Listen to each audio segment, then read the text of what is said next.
सच्चाई को कोई नकार नहीं सकता है कि 2027 आते आते यही भारत दुनिया की टॉप 3 इकोनॉमी में आकर खड़ा हो।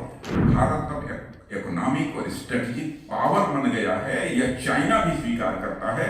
अब इकोनॉमिक और स्ट्रेटेजिक पावर में चाइना भी भारत का लोहा मानने लगा है। इकोनॉमी की साइज के मामले में देखा जाए तो हमारा भारत आज दुनिया की टॉप 5 कंट्रीज में आकर खड़ा हो गया, जो कि 2014 में दुनिया की टॉप 10 कंट्रीज में था, यानी 10वें स्थान पर था। आज दुनिया के टॉप 5 कंट्रीज में आकर खड़ा हो गया।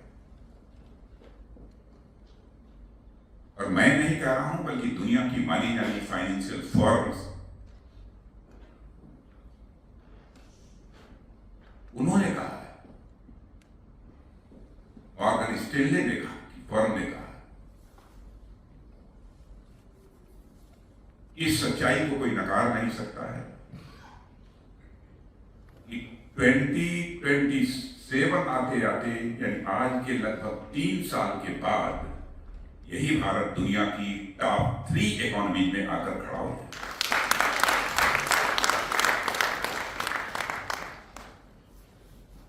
और दुनिया की अन्य सारी जो भी हमारी फाइनेंशियल अथवा इकोनॉमिक फर्म्स हैं, उनके नामों की चर्चा बहुत नहीं करना चाहता हूं, लेकिन अब लोग यह कहते हैं कि 2075 आते आते, 2080 आते आते भारत इकोनॉमी की साइज के मामले में दुनिया में नंबर 1 की कंट्री है। यह भारत के बारे में धारणा बनी है, और यह धारणा जो बनी है, धारणा बनाई नहीं गई है, जो हकीकत है, जो सच्चाई है। जो कुछ भी भारत में इस समय हो रहा है, भारत जितनी तेजी के साथ आगे बढ़ रहा है, उसके कारण यह धारणा बनी है। ग्लोबल टाइम्स, आप लोगों ने नाम सुना होगा, यह तो एक प्रकार से चाइना का माउथपीस है। सामान्यतः गवर्नमेंट जो सोचती है वही ग्लोबल टाइम्स में लिखा जाता है। एक वहां के माने जाने राइटर, शायद नाम गलती हो सकती है, जैसे ज़ैंग ज़ोडियांग या कुछ ऐसे ही नाम है उनका, उन्होंने एक आर्टिकल लिखा है कि what I feel about Bharat narrative in India. यह आर्टिकल उन्होंने लिखा है। उस आर्टिकल में उन्होंने कहा है कि चाइना में भारत के बारे में जो एक परसेप्शन पहले था, उसमें एक ड्रास्टिक चेंज आया है, बहुत बड़ा बदलाव आया है।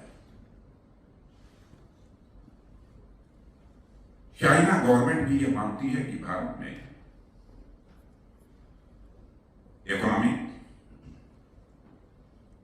और जो स्ट्रेटेजिक जो चेंजेस आए हैं, उसके कारण भारत अब इकोनॉमिक और स्ट्रेटेजिक पावर बन गया है। यह चाइना भी स्वीकार करता है।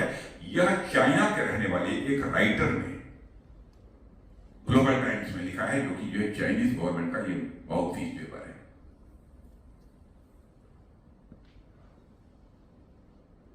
अब दुनिया जानती है सच्चाई को कि चाइना तो के बारे में यह धारणा है। वैसे हम किसी को अपना अपोनेंट नहीं मानते हैं, कोई किसी को अपना दुश्मन नहीं मानते हैं, लेकिन सारी दुनिया मानती है कि भारत और चाइना के रिलेशंस ठीक नहीं है, लेकिन हम तो सबके साथ ठीक करना चाहते हैं। आप ये कल्पना कर लीजिए, ऐसी धारणा हमारे पड़ोसी चाइना के अंदर भी, उसने जो वाक्य लिखा है एग्जैक्टली हमको याद नहीं है, उसका अर्थ ये होता है, अब इकोनॉमिक और स्ट्रेटेजिक पावर में चाइना भी भारत का लोहा मानने लगा है, यानी भारत की ताकत को स्वीकार करने।